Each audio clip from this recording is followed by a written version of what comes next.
is neat, useful, or otherwise valuable, right?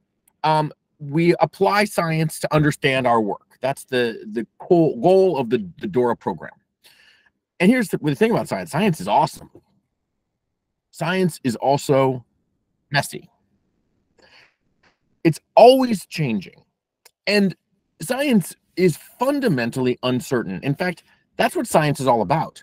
Science is the path we take, the tools we use when we are prepared to admit that we don't know things, and we use science to get closer to knowing them, but we never really completely know them for sure. We just get more and more validation of some things and less validation of other things. And that is science, and we love it. So here at DORA, we use science to understand software delivery, understand teams, dynamics, organizations, understand the software delivery process, what it can do for our businesses, how it affects us as humans. And here's what science tells us. Science tells us things like this, that, tells us this, tells us things like that. These are all artifacts from the DORA research program. Each of them represents a whole lot of data and analyses and analytical work to put together the pieces and figure out the dynamics between them. This is really cool. But what do we do with that? So I think what we really wish that science would say is something like this. Here it is. Go do this. You're welcome. Unfortunately, that's not how science works. And we don't want it to, but it leaves us with a little bit of a gap, right? On the one side, we have science. Awesome. It is using its fundamental methods of unknowing. It is always changing. It is always uncertain. On the other side, we have practitioners who are trying to get by in a day-to-day job. And I think importantly for our purposes, try to get by and make change year over year, right? DORA is meant to be something that can help practitioners achieve change in your organization. Change of things like process, changing tools. Ooh, that's hard. Changing culture, that's really hard and takes years, probably. And so we have a challenge if we're all we have is the science is going to change all the time, and it's really hard to anchor a multi-year transformation project and a cultural change and communicate that upward and outward with something that's always shifting under our feet. The last thing we want to do is stop the science, pause the science because we're having trouble keeping up with it. But there's an opportunity here for some sort of intermediate, some way of helping us bring the science to the practitioners.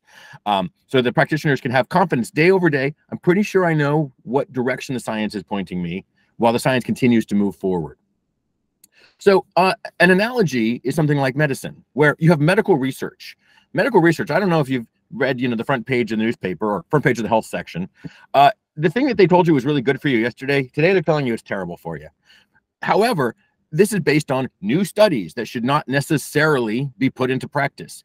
This is where something like the American Medical Association or whatever the equivalent in your country might be. This is an organization that absorbs all the science and then figures out what are the guidelines. And those guidelines change more slowly than the science. Those are guidelines, things that we can pretty well lean on. They are going to change. The recommendations they make now are different than the recommendations they made in the 1970s, but they're not different than the recommendations they made yesterday.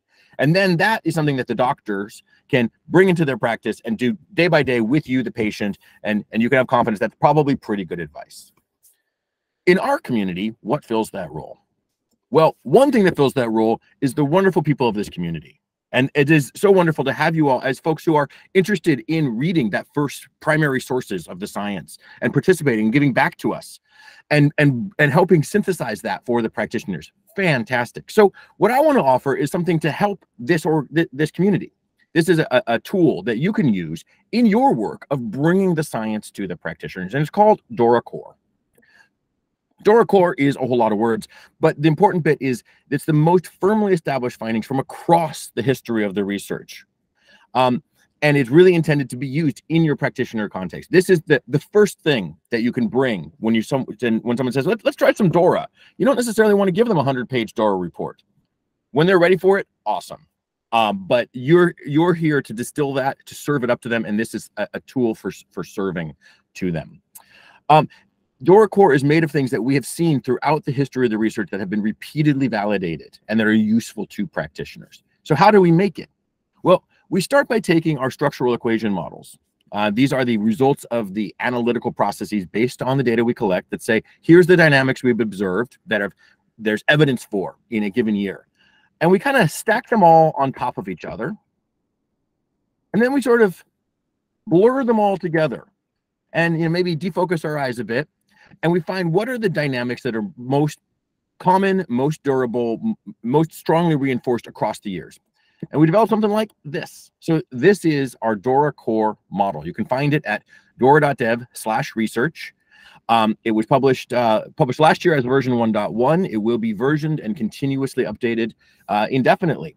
So it should look kind of familiar. You've seen these words before, but this is a formulation that we're standing by and are committing to maintaining and updating in a way that you can bring into a practitioner context. Now, you might think that this diagram itself feels familiar. A lot of these concepts are again, tried and true, but the idea as well might seem a little bit familiar. This is actually not the first time that we've tried to do something like this. And in fact, there have been many artifacts in history that take multiple years of research and stick them together into a single model. Some of them are bigger than others. Some of them are called things like BFD, Big Friendly Diagram. And these have served us well, but we're doing something new now. And the new thing with DORA Core is that we have a rubric. We have a published rubric to decide what goes into it. So point one, it has been repeatedly demonstrated. At least 2 times we've researched it and have evidence for it. 2 is it's proven valuable to practitioners, folks like us and the people that we serve out in our organizations. And if it meets those criteria, it's eligible for core. So then those are the things this year that we summed up into this model. I want to zoom in to the top right here. This is a simplification of a simplification. And what it says is capabilities predict performance, which predicts outcomes. We've seen evidence of this going all the way back to the beginning of DORA, and we have evidence of it from our practices. But it's a way to kick off the conversation in some ways with someone that we might be introducing this to. Someone says, I care about my business's success. Okay, that's an outcome. How do I get there? Well, software delivery performance can predict that. Okay, how do I get that? I use the technical and cultural and process capabilities. So then we zoom back out, and here is our model. Right there in the middle in the green, we have our beloved DORA metrics, 4 of them. These are the 4 key core DORA metrics that we've seen year over year. Then that feeds into the organizational performance and well-being outcomes on the right side. And then moving leftward, we can see how do we move the needle on those software delivery performance metrics, and that's all of our capabilities. As I mentioned, you'll find this on dora.dev, dora.dev/research. And the great thing of using this model as a starting point is that each one of the bubbles on here links to further resources. So if you click one, you'll get a quick summary. What is continuous delivery, for example? And then if you want to say, okay, great, I think that's the place I want to start. I want to focus on that for my team. What do I do? How do I understand it deeper? That links to this article in our capability catalog, which we have for every one of those bubbles. And that's going to tell you more about what it is, how to understand it, how to start improving it, and how to measure the improvements of that metric. So that capability catalog really is a wealth of information, and core can be a way of introducing people to it. Core is not static, it's not point in time. This is continuous. So we're going to be continuously revisiting and revising core. And as new concepts come in, as we get evidence for them, they may be added. If a concept loses relevance, if we start seeing its dynamics affecting our model, it may be removed. And some of the structural relationships may be revised, right? Some of the directional arrows of which things point to which things. Some things might pull out of that grouped technical capabilities and move into their own bubble, things like that. There's a lot of nuance here, and it's based both on the data and on the subjective interpretation of the team and the community. How can we use core? Well, first off, share it. It's on the website. Please let people use it. Link to it, dora.dev/research. Embed it. You can grab the PDF. You can grab the ping, and you can put that into your presentations. You can add that to your wikis, things like that. This is a great resource for anyone where someone said, "What's a DORA?" Okay, this is a place to start. Print it out and put it on your bulletin board. And as you achieve each of the capabilities, check them off. But don't use permanent marker, because once you get through them all, you're going to go back again and improve all of them. It's a tool for continuous improvement.